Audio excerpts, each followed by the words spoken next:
And then my wife and I live-trapped mice, shake and baked them, as we used to call it, in a big Ziploc bag. And then we had bright blue, bright yellow, and bright orange, and bright pink. And then we let the mice go. At first, we did it outside the house, but we had to let mice trailing bright fluorescent powder loose on our carpets and things. But they led us to the tiniest little crevices and holes that they were coming in and out of. We never would have found them any other way. From NCPR, welcome to Northwards. People, ideas, and conversations from and about Northern New York, Vermont, and beyond. I'm Mitch Teich. Support for the Northwards podcast comes from the J.C. Steiniger and M.E. McDonald Charitable Fund at Adirondack Foundation, in support of the Adirondack Foundation, building stronger Adirondack communities. It's a good song, I guess. It's actually not a bad song. Yeah, but like anything that's ubiquitous, it starts to get grating after a little while, yeah. Yeah, Pharrell Williams had his moment in the sun, and it burned bright and fast. Yep. He's kind of an interesting guy. You watched the Lego biography of him? No, I have not. Did you know that was the Lego thing? biography? A theatrical film was released. It was a bio of Pharrell, and it was all made in Lego. Wow, I kind of want to see that now. So must be on some kind of streaming service, right? I'm sure it's got to be. I don't know. I didn't see it, but because I wasn't particularly interested in Pharrell. But now that you say it, that's a pretty novel way to tell a person's story. We should do this show in Legos. That's what I've been trying for years. But Bob keeps saying there's no room in the budget, which I see what he spends his money on. You know what would be the perfect song to play on a show populated by Legos? Happy by Pharrell Williams. I was thinking Brick House by the Commodores. Oh, because the Legos, they're bricks. Yeah, right? yeah. No, I've played with Legos. Have you? Yeah. Did you have a favorite Lego? Favorite Lego piece? Mm-hmm. Yeah, the dollar bill. Oh. You stopped playing with Legos a long time before I started, didn't you? I was always a fan of the thin. It was just like one Lego deep, and it was four prongs long, and it was clear. And did you could use it to make like an emergency vehicle, like it would be like the light bar. Right, but if you put it down on one of the flat building pieces, it was impossible to get up. Oh no, I was thinking like the full height, but just only one. Yeah, no, I'm talking about like the quarter Lego depth. No, you had. I think they actually have at some point in recent years like created a little tool you can buy to pry those things off. Oh, like a little Lego crowbar. Yeah, exactly. Lego crowbar. I feel like I was playing Legos with a young relative at some point. I was like, oh my God, where was this when I was I needed 6? it. Yeah, because I destroyed my thumbnails for years trying to pry them up. I think we have the makings of a lawsuit. I hereby declare that we are suing Lego. I feel like we're recording already. Yeah, I started recording. That's kind of what I thought, because we're both talking like we're talking about Legos for the record. Ethan Chanty is with us. He's the producer who works on Northwards, and he joins us before our interviews, which in this case, the interview we're about to hear has nothing to do with Legos as far as I know. Well, I haven't read the book, so I can't say that, but... Well, let me check the index. There is no index. Safe to say it's probably not about Lego in any way, shape, or form, because it's about the beauty and the wonder of the natural world. And especially in the North Country, the Adirondacks in particular. And, one of the cool things about living in the North Country is we're up close and personal with all sorts of animals at all times. Yeah. And actually, the day we're recording this, I actually had to come into the station. I got here a little before 6.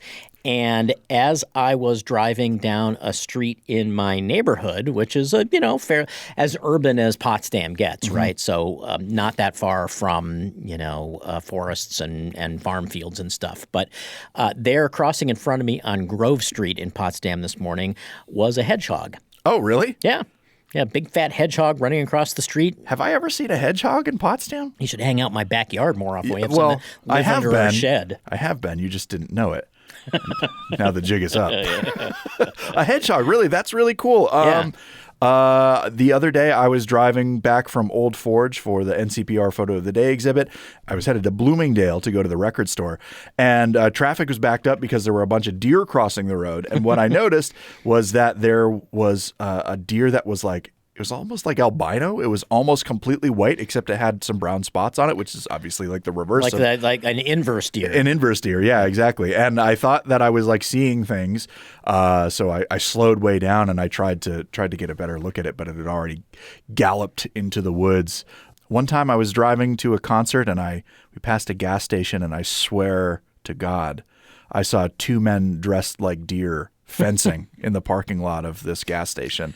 And nobody believes me, but I know what I saw. I don't think that's actually covered in this book, but I would be happy to connect you with Ed Kanze, the author.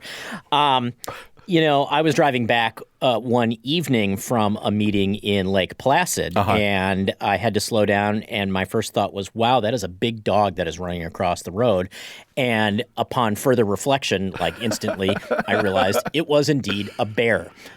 My son says this. He's 16 and spent the first, 10 years, almost 11 years of his life in Wisconsin, in the suburb that we lived in outside of Milwaukee, which was not a super urban suburb, but also not rural in any way. We had our share of deer and squirrels, but he's always amazed that we live in a place where if you see 11 deer walking across the road, it's not anything unusual. No, it's not novel at all. It's every day. Right, yeah. Exactly. And you just know, like, okay, I'm going to drive to Norwood today. I have to be careful because there are a ton of deer between my house and Norwood, say. I remember my welcome to the North Country moment when I moved back here in the summer of 2019. I went to the Aldi in Potsdam, and I parked. And there, I don't know how often you patronize the Aldi in Potsdam. Every week. All right. Well, there's that little wetland. There was a family of beavers running around. Really? Yeah. And my first thought was, wow, that is really cool. I have gone to an Aldi and seen a family of beavers. Just like were they using the shopping carts to dam up the works? They were actually the male beaver was looking for the quarter he keeps in his den so that he could unlock the shopping carts. It's probably not a real quarter. It's just it's slug. It's a slug. Yeah. In the springtime, in the summertime, I spend a lot of time, a lot of evenings going longboarding. It's like, the only exercise that I get pretty much. And it's the Marty McFly workout. It is exactly Marty McFly. Yeah, he inspires me every single day. And so me and my girlfriend usually go together. Sometimes I'll go alone. But about 2 years ago, we went up to SUNY Potsdam because it's well paved. It's well maintained. It's mostly paved. It's mostly paved. Exactly. So you can ride without having to worry so much about running into a pothole and falling off and breaking your collarbone, which didn't happen to me, thank God. Happened to a friend. So one day we pulled into the parking lot, and there was a doe right at the edge of the parking lot chewing away or whatever. It was not spooked by us at all. Like, it stared at us when we pulled in and then went back to its thing. But I was, from here to the wall away. I was like, oh, that was really nice. And so forgot about it, and we started skating around campus, and we ran into 2 fawns, and they were, only like, this tall, not even up to the top of the desk here. And they let us get really, really, really close to them, like from me to you away from them. And they were not spooked. They were like interested in what we were doing. I skated along and I thought that they would be scared and run off, but we skated alongside them for a little while. And then I realized, oh, that doe is probably nearby and is going to attack us. So we better get away from here. But for 5 minutes, it was a really lovely experience. And I can't think about having that kind of experience anywhere else in the world. I'm sure it does. Obviously it happens. But it's funny to think that even though we have modern lives and conveniences and jobs, we are very much in concert with the natural world at all times up here. You said you were going to SUNY Potsdam. You know what animal I thought you were going to say you saw? A bear, probably. A crane. Wah, wah. Thank you very much. So we're talking about the natural world right now because our interview on this week's Northwards is with a guy, Ed Kanze. He's a pretty well-known naturalist who has taken dozens, hundreds, maybe thousands of people on hikes through the Adirondacks, and has also written columns for years about the natural world around him. And he's brought these columns together in a new book called The Nature of the Place, on the flora and fauna of the Adirondacks. It's really a delightful collection of essays that you can really pick up and put down and read at your leisure. You could go out in the woods and see something that interests you, and then go back and pick up the book and look for an essay about the groundhog you saw, or the deer, or the unusual kind of fish, or whatever. And the other thing is, he's been writing these for so long that he kind of inadvertently has compiled a memoir, because he writes about things in the natural world, but he writes about his experiences with those things. Yeah. So we get to, through these essays, learn about his children growing up, and his life in the Adirondacks. Oh, it's really special. A really interesting collection of essays, and delighted to have Ed Kanze in the studio. Thanks so much for being here. Well, thanks, Mitch. It's a pleasure to be here. I haven't been in the station here in a while. It's a great place. You guys do wonderful work, and thanks for having me on the air. Well, we clean the place up just for your benefit. All right. What's your secret to seeing the world around you with fresh eyes? I'm not sure I have a secret, other than just to be interested. I had coffee with a friend yesterday, was recently retired from teaching at Paul Smith's, and he was talking to me about the beginner's mind. I hadn't heard that phrase before, but I like it a lot. So I guess I try to cultivate, always feeling like I'm a student in my work as a naturalist, which I've been doing for about 45 years, hard as that is for a young guy like me to believe. People try to introduce me sometimes to a group as an expert, and I'm not an expert in anything. I'm a little bit of everythingologist, I introduce myself as, and just always try to be learning and not be wasting any time being impressed with what I already know, because what I already know is a tiny fraction of what I could know. Well, but after 45 years, you would be forgiven for being out in the woods and saying, another red fox. Yeah, I don't ever have that reaction. It's interesting. There's a hotel in Lake Placid, the Lake Placid Lodge, a wonderful place. They have me twice a week. They're doing programs that lead people on the same trail. Sometimes it's the same people, the repeat customers. And I honestly never get tired of it, because the people are different every day. I'm changing from day to day, perceptions, and the seasons change, and one spring is not like the next spring, and the variation and just potential for things to be interested in is so vast that how could anyone ever get jaded?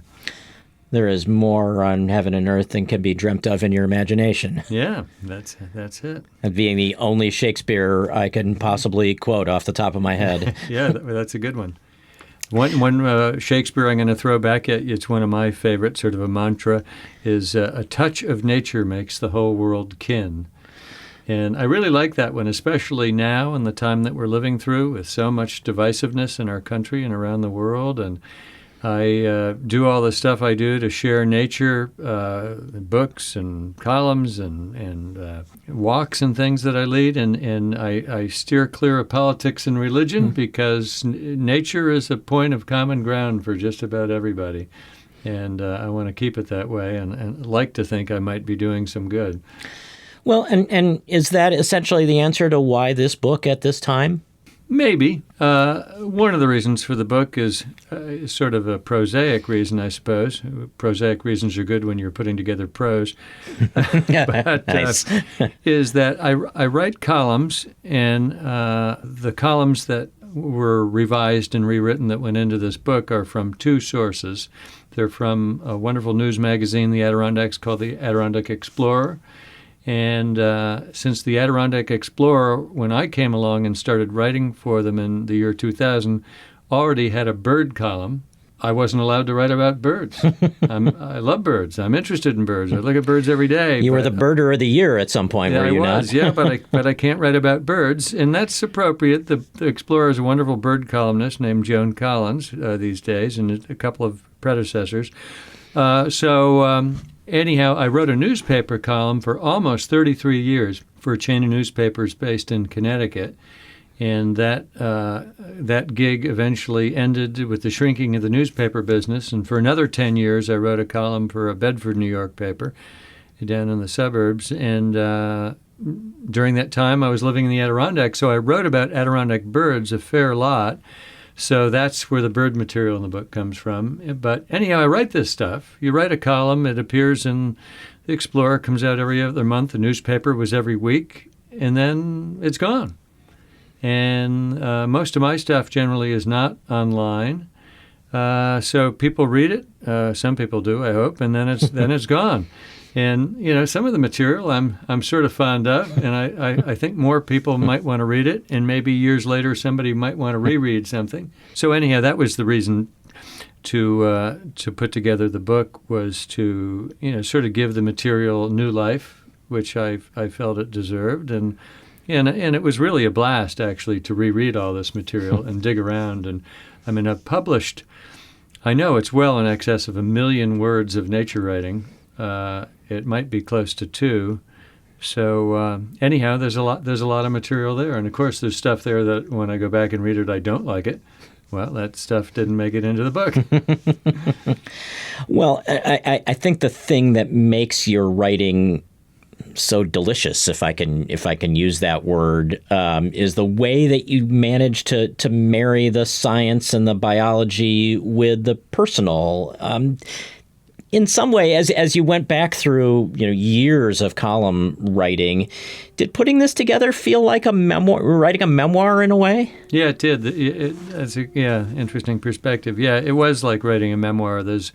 My kids sort of grow up in these pieces. They appear at all different ages, and I refer to friends who aren't with us anymore. And so there's an awful lot of my life there. My wife and I bought a wreck of a house on the Saranac River near Bloomingdale in the Adirondacks. Started fixing it up in the year 2000, and all those years of hard labor trying to save our house from collapse and make it into a livable place, they're all sort of interwoven in these stories too. There's a little bit of home improvement material probably in there here and there. So yeah, it brings it all back, and it's, on one hand, you read stuff you wrote some years earlier and you think, wow, that's sort of way back in the past. On the other hand, it's all incredibly fresh, and that's fun. As you were describing that, the story or the essay or the column that came to mind from reading through this book that kind of marries the house and your past and the wildlife was your story about bobcats and your quest to really see your first bobcat. And I don't know whether you want to pick up the story from there, but it was your wife who saw the bobcat while you were kind of held captive in an outbuilding. Yeah, that was a funny day. I'd at that point in my life, I hadn't really ever had a good look at a bobcat. I'd had a few momentary glimpses, and what an exciting animal! This is an amazing creature, the bobcat. It lives amongst us, but virtually nobody ever sees them. They're so secretive. And so my wife was in the kitchen with the kids, and I was over in an outbuilding where I have my writing studio. And we have an intercom connecting the two buildings. So she starts telling me over the intercom, Ed, there's a cat at the base of the bird feeder sitting there, and it looks sort of different. And, well, what do you mean by that? And so anyhow, she's slowly describing the cat, and it's driving me crazy. I want to scream at her, well, what does the tail look like? Because a bobcat has a short tail. It's a bobbed tail where the name comes from. And anyhow, I should have given my wife more credit than that. Debbie's a good observer. She wasn't describing the tail because she couldn't see it. The cat was sitting down. And but she noticed the striping on the face, sort of a ruff around the edges of the face. And anyhow, eventually the cat got up and she saw the tail. But part of me wanted to come charging over. But, I wanted to play fair. If I came charging over, then nobody was going to get a great look at this bobcat. So I needed to stay in my office and let everybody else have the fun. And worse yet, your son was what, 4 or something, and seeing this too. Yeah. So they all had a good look before I did. And then when I stepped out of my office, the door creaked or whatever, the bobcat was gone. But fortunately, it came back the next morning, so I had a great look at it the next morning. Well, and the irony, at least in my reading this story, was that I follow your Facebook posts, which are mostly photography, and you've had, I think, a series of bobcat photos on more recently, which tells me you've gotten plenty of views of bobcats in the years since. Yes. Well, just this winter, after I've spent my entire life trying to photograph bobcats, and I have been an abysmal failure at it. But this winter, every time I fail, I try to, you go through the stages of failure. The first one is you blame yourself and you're discouraged. But then you say, well, what can I learn? If I screwed up, what can I not screw up the next time? And so I had bobcat envy. Some friends were getting lots of trail cam footage of bobcats on their property, and their property looks a lot less bobcat friendly than ours does. But they put their trail cams up along sort of like dirt roads through their property, old logging roads. So there's a neighbor's driveway that crosses our property, and I thought, well, that driveway looks sort of like their place. I'm going to stick a trail camera up there, and sure enough, it turns out the bobcats were traveling that route. So the photos that you post, they're from trail cams? No. Oh, I was going to say, they sure don't look like it. I started off with trail cam shots, which are, at least the trail cams that I own, shoot pretty low-quality photographs. Most of them do. And then, but the trail cam was to learn when the bobcats were coming. The bobcats initially only came at night. I had no interest in night photography of bobcats. Not to say one couldn't do it, but it's a lot of flashes, and it's just more work than I wanted to be bothered with. And I didn't really want to sit in my blind when it was 25 below zero No. in the middle of the night, knowing that I had about a 10% chance the bobcat might show up. So I waited in the day. And then anyhow, the camera, the trail cam, taught me when the bobcat was coming, what time of day the bobcat was coming, and then I was able to sit in my little photographic blind, which had been sitting out there for 2 months. And eventually I had success. It was very exciting. How would you want people, I don't really want to use the word use, because saying use the book makes it seem like the answer could be as a doorstop or to press leaves, but well, those are both good uses. but it is not a traditional like start to finish kind of read. How would you want people to consume this book? Well, it's interesting. Since it's arrived in my mailbox, how I've been consuming it maybe is a good way to enjoy this book, is to sort of pick it up and read it at random. So there's a section on mammals. There's another section on birds. I've got a small section on reptiles and amphibians and plants and some other odds and ends. Some woolly mammoths. Yeah, woolly mammoths. Yeah, there's a story in there of me driving to Tupper Lake one winter night and actually seeing a mammoth in the middle of the road. Of course, I made it up, but I actually had sort of a vivid daydream of that happening, and so that story is based on what felt to me as I wrote it, like a real observation. But anyhow, so I hope it's a fun book to pick up that way and just read pieces sort of here and there, and maybe somebody will get hooked. One of my favorite ones opens the book, so maybe a few people will read that first one and go on and read it sequentially. And the first piece is about white-tailed deer and their basically their romantic lives that they lead in the fall, and they sort of leave each other little personal advertisements in the woods, and how that all plays out is really quite amazing, and that was a fun one to do. We'll play Stump Ed Kanze here. Hopefully I won't stump you, but you can stump me.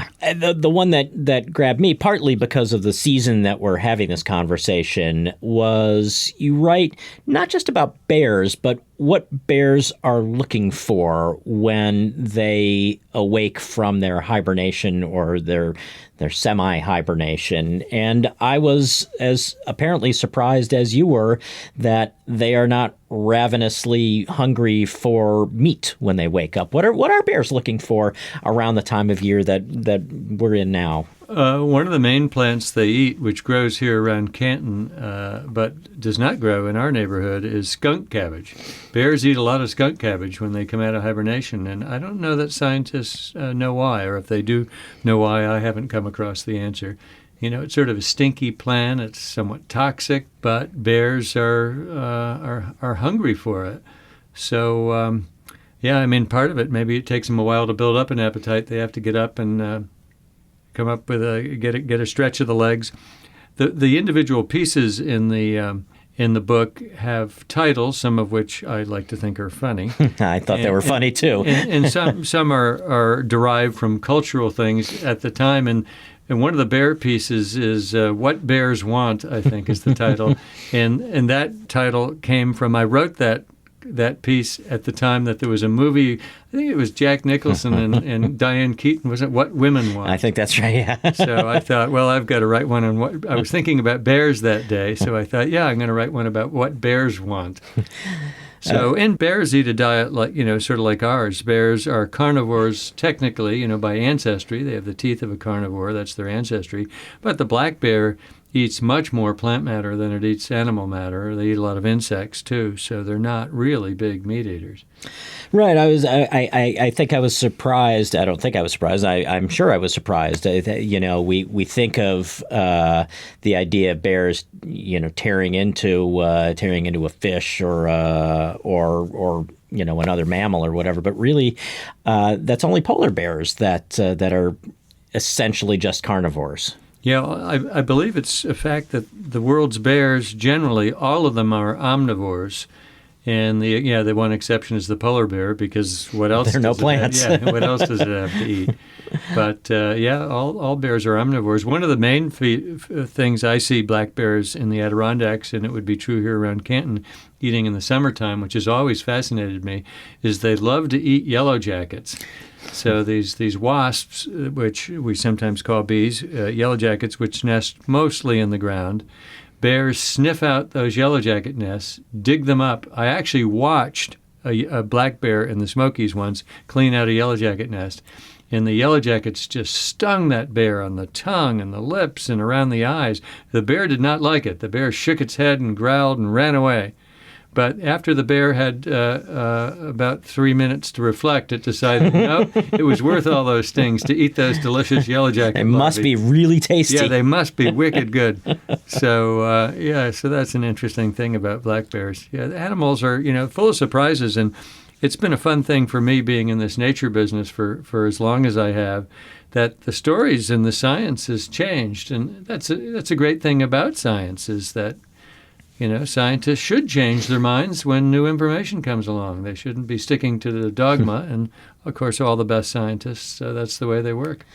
Such as the ones who study the Adirondack coyotes. You write a lot about how our understanding of whether they're pure coyotes has changed over the years, going all the way back to, was it your grandfather? So when I was a kid, my Adirondack grandfather, who was my hero growing up, he was a trapper in the Depression, and as a lot of people were up here to try to pay the bills, and he saw wolves in the woods. And when I was a teenager, I knew that wolves were gone from New York State by the time he was trapping, so I used to think, Grampy was maybe wrong on that one, but he was a pretty sharp guy. I'm glad I never corrected him, because when I learned about coyotes, and coyotes were in the woods probably in northern New York by the time he was trapping, and the eastern coyote is 50 to 75% bigger than the western coyote. It's very wolf-like. Particularly the males really look like wolves. They're often mistaken for wolves. And every once in a blue moon, a wolf does wander in. So, it's hard to say for sure what he was seeing, but I would imagine he was seeing coyotes, and no one really, probably at that time, really had much of a sense that they were even here. And as you say, they were, every bit or almost as big as a wolf. So who could blame him for thinking that he was seeing wolves? Yeah, even a scientist, I could take a distinguished mammologist who's an expert in canids, the group that the wolves and coyotes and dogs are part of, for a walk in the woods, and we could see one of these animals run by, and the expert couldn't say that it's a wolf or a coyote. They would have to look at, these days, we look at the DNA, but another way is to look at the shape of the skull. There are measurements that have to be taken, and so you can't just, see a sort of a large coyote going by and saying, well, that's definitely, that's a wolf, because it's not so clear. The differences are subtle. I would suggest that one of these days, before too long, the wolf, the gray wolf, the coyote, and the domestic dog will all be lumped together as one species. In fact, the lumping has already taken place with the domestic dog. So if you have a Chihuahua at home, the scientific name of your Chihuahua is Canis lupus. It is a gray wolf, biologically. And the Chihuahua or the Labrador Retriever or the Labradoodle, they don't look all that much like a wolf, but they're much more closely related to a wild gray wolf than the coyote is, which looks fairly wolf-like. Huh. So it's quite interesting. Are there really giant 20-foot wildflowers out there with 5-foot wide leaves? Yeah, I did one piece in there. I have to say, you're stumping me on that one a little bit. I did a piece on giant hogweed, which I've never seen myself in the wild. But Dick Beamish, who was the founder of the Adirondack Explorer and was always a source of column ideas for me from time to time, I think he'd seen giant hogweed in the Champlain Valley somewhere, and he was very excited and horrified by it, that this giant, highly toxic plant was going to take over. And I must have written that piece nearly 20 years ago. And giant hogweed has not taken over, but that doesn't mean it still might not. And it's a plant, I believe, there's like a task force that works on this plant. And if you find it in the road's edge in front of your house, people will arrive in hazmat suits to eliminate it. It has a phototoxin in it, giant hogweed, that you touch it and there's no immediate effect. But sunlight works on this toxin to create just horrible skin eruptions. It's really nasty stuff. But yeah, this is a plant that can be a wildflower, not a woody plant, a wildflower that can be 10 feet tall. Just in case we needed something else to keep us up at night. Yes, that's right. Yeah, one more thing to worry about. Forget about the stock market. Right. So before you got here, I ran into to NCPR's book reviewer, Betsy Capus, and we were chatting about your writing. And both of us brought up the same story. I think you told it to me out loud once, and she remembers reading it. And I can't let the opportunity go by. And you're looking at me like, what story is he going to bring up? The story of how you rid your kitchen of mice. Yeah, our entire house of mice. So anyhow, yeah, we moved into an old tumble-down fixer-upper in the Adirondacks, and of course it was full of mice. It was also full of predators coming in to get the mice. We even found marten droppings in the attic, which the martens were probably coming in to eat the mice and eat squirrels that were also getting in the house. But the mice were driving us crazy. There were so many mice in the attic, which we eventually filled with insulation, that had we vacuumed the droppings up with a shop vac and put them in a very big clawfoot bathtub, we could have filled it, I bet. The volume of mice. Now, the house... Another thing to keep us up at night thinking about that. The house was built in the 1920s and was there a long time, and it was only used seasonally by the family that owned it, that we bought it from. So anyhow, we needed to do something about the mice. They were all over the place and into everything. once I opened my sock drawer one night, and there was a mother mouse in there suckling young in my hiking socks that she had teased apart to make a beautiful nest out of. So I talked to Charlotte Demers, who was a biologist who worked at the Adirondack Ecological Center at the time, and I must have been having a rant about mice, and she said, "Well, we had them like that in the AEC, the Ecological Center, and we solved the problem pretty readily." Well, what's the secret?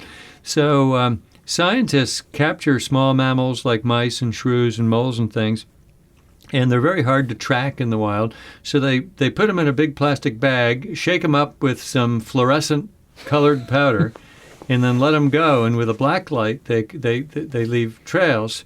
So I said to Charlotte, "How do we get a hold of this stuff?" And her sources weren't selling it anymore. So I actually called the company that makes it, the Dayglow Corporation in Dayton, Ohio. The person who answered the phone had no idea what I was talking about. So I kept asking to speak to supervisors, and I stepped about 5 rungs up the hierarchy until I was talking to a vice president of the Dayglow Corporation. And he laughed his head off when I told him why he wanted his product. So he sent me a free industrial sample kit, which was enough colored powder to last me for years. And then my wife and I live trapped mice, shake and baked them, as we used to call it, in a big Ziploc bag. And then we had bright blue, bright yellow, and bright orange, and bright pink. And then we'd let the mice go. At first, we did it outside the house, and that let us track some of their ways in.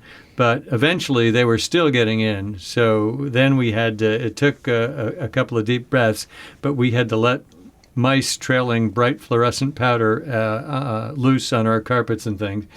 But they led us to the tiniest little crevices and holes that they were coming in and out of. We never would have found them any other way. And so, 25 years later, you are generally mouse-free? We are generally mouse-free. We had, some years later, we had a re-invasion.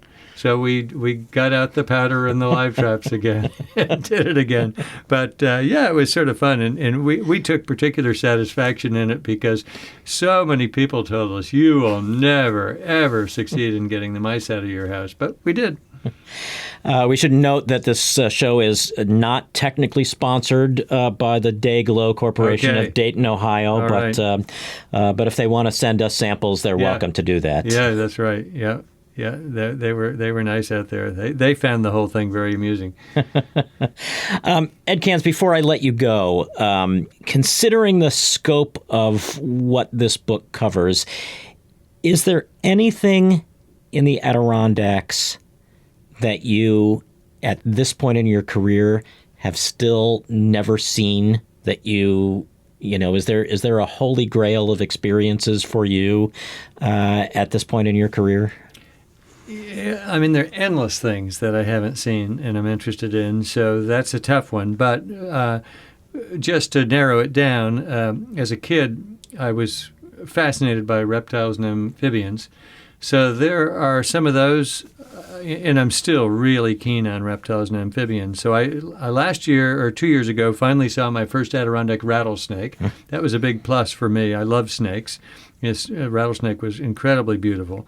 That was over on the Lake Champlain side. But there's one population of lizards in the Adirondack Park. We don't have many lizards in New York State, but there are skinks down on one of the mountains down near Lake George somewhere. Drives me crazy that I've never seen one.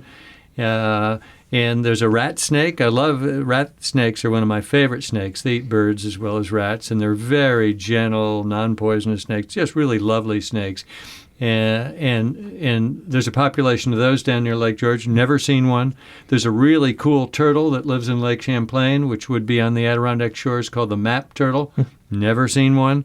So there's endless things. There's so many butterflies I'd like to see that I haven't seen, and so there's many lifetimes worth of stuff to pursue. So just have to work on the reincarnation deal. Well, let's hope you get to see plenty of them in this life as well. Well, thanks. I hope so too. Ed Kanze, it's a wonderful book. I'm so glad you had a chance to share it with us, and let's talk again soon. Sounds great, Mitch. Thanks for having me. Ed Kanze is the author of the new collection of essays called The Nature of the Place on the Flora and Fauna of the Adirondacks. It just came out. We were delighted to have him visit with us in the studios of North Country Public Radio. Ethan Shanty is back with us, also in the studios of North Country Public Radio. And Ethan, we were talking before the interview about how regularly we encounter nature, and we were talking about that as far as animals go, but there are also all sorts of plants and things that are around us that we rarely give a second thought to, and that's kind of one of the, and we talked about this in the interview, that there are actually these giant wildflowers out there that now I'm going to be on the lookout for, with leaves that are 5 feet wide and can eat a human being in one bite. I may have added that last part. I don't think it appears in the book. But just really interesting and very accessible, I think. That's the other thing. Like so many guidebooks out there are for people who are really super into something. And this is, for the everyday person. Right. This really doesn't leave anybody behind,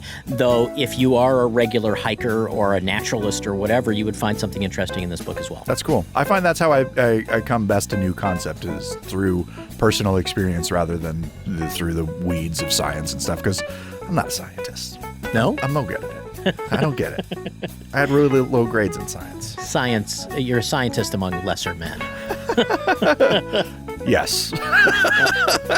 What's your favorite fictional animal? My favorite fictional animal? Yeah.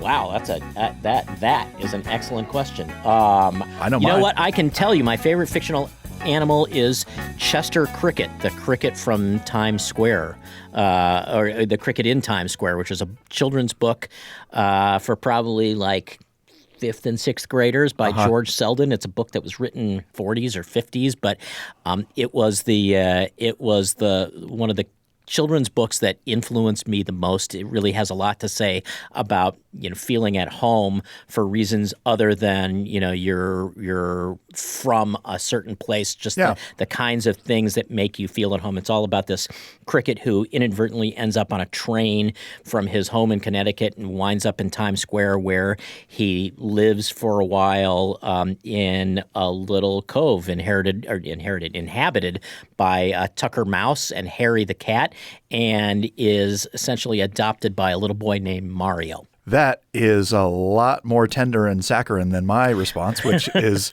Blinky, the three-eyed fish from The Simpsons. Because I just think he's funny. I'm a simple creature, Mitch. Yeah. Well, do you want to name the three-eyed fish that bring the show together each and every week? I do. Northwards is an NCPR podcast production. The show is written, produced, and edited by Mitch Teich, with digital production supervision by me, Ethan Shanty. To find more conversations and support the show, head to ncpr.org/northwards. This is NCPR, North Country Public Radio.